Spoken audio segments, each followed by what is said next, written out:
El propósito del presente video es instruir al estudiante para que tenga los elementos de juicio, los elementos de juicio, conocimiento apropiado de las diferentes partes del computador, tanto internas como externas, y poder afrontar la tarea de mantenimiento de computadores. Para ello, pues arranquemos con lo básico, que es conocer una configuración como la que tenemos acá, donde tenemos el teclado, mouse y pantalla. Esta unidad pues la gente la llama inapropiadamente CPU, pero en realidad la CPU es el nombre del procesador. Entonces digamos que este es la carcasa, el alojamiento donde están todos los elementos conectorizados en la board que constituyen la unidad central de procesamiento. Externamente pues podemos visualizar el botón de encendido. En algunos equipos se visualizan cosas como los puertos USB, conexión de parlantería y micrófono, unidades de CD o DVD o quemadores. Y si queremos revisar un poco más atrás, en la parte trasera, podemos observar la tarjeta principal, que sería esta acá, pero obviamente acá solamente alcanzamos a ver algunas conexiones. Entre ellas están los puertos PS2 para tanto mouse como teclado, el puerto para VGA. En este caso tenemos dos conexiones USB, el teclado y el mouse tipo USB, la conexión para tarjeta de red y la tarjeta de multimedia. El rojo siempre será para micrófono, verde y azul para parlantería. En la parte superior aquí tenemos la unidad o lo que se llama la fuente de poder, la unidad de poder, la que me alimenta y me administra la corriente eléctrica. Acá tiene un botón de encendido, apagado y encendido de esa unidad. Tenemos un selector de voltaje para las zonas, digamos, residenciales. Se usan 110 voltios. En los sectores empresariales o industriales ocasionalmente puede trabajarse a 220. Y tenemos la conexión de su puerto, la conexión del cable de poder con su neutro y su fase, y obviamente su polo a tierra. Con respecto a la parte eléctrica, la observación es que si no tenemos el puerto de la conexión a polo a tierra en el conector, en el multitoma o en el toma que va a la pared, lo que hay que hacer es conectar el equipo o garantizar de alguna manera con un estabilizador, una regleta o un cortapicos, para que la corriente parásita o los picos de energía parásita no pasen y afecten la máquina.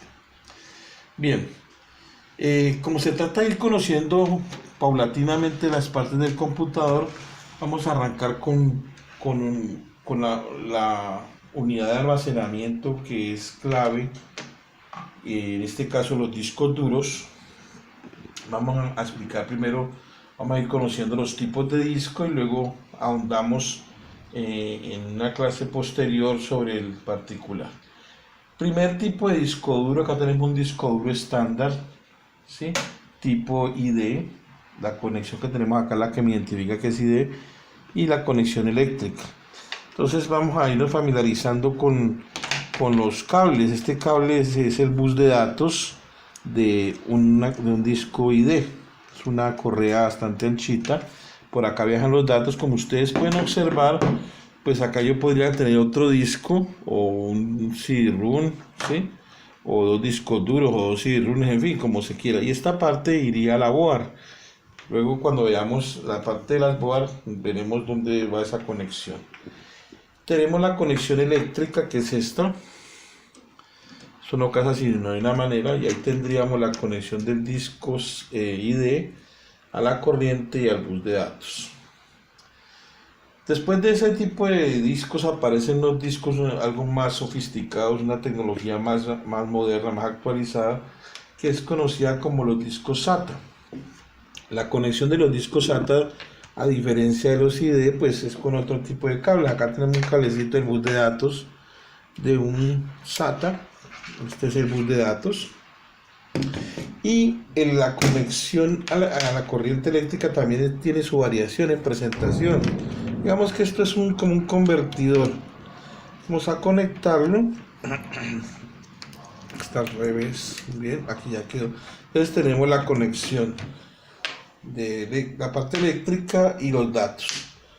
Los datos siempre van a ir a la board y la corriente eléctrica irá obviamente a la fuente de energía, a la fuente de poder del computador.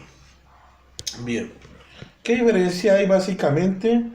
Pues los equipos SATA son mucho más grandes, o sea, tienen mayor capacidad de almacenamiento y son mucho más rápidos, o sea, las revoluciones de procesamiento son mayor. Entonces son equipos bastante veloces, de muy buena calidad. Existen SATA, de igual manera SATAs, tecnología SATA para discos duros para portátiles. Por ejemplo, este es un ejemplo. Este es un disco SATA para portátil. Igual de poderosos. Y tenemos, esto sí es una adaptación de un disco SATA conectado a una unidad que me permite trabajarla como una memoria USB. O sea, el usuario lo que hace es con un cable USB administra la conexión, administra un equipo a su equipo y conecta su disco duro y puede pues tener sus datos como si fuera una memoria USB. Entonces, esos son los discos que... Ahora, a nivel de servidores hay otras tecnologías, disco RIGS, discos SCSI, o sea, hay otras tecnologías mucho más poderosas, pero digamos que esto es lo básico con relación a computadores de escritorio o PCs personales y portátiles. Con esto vamos por finalizada la explicación. En un próximo video continuaremos viendo cómo sería la conectividad de estos discos.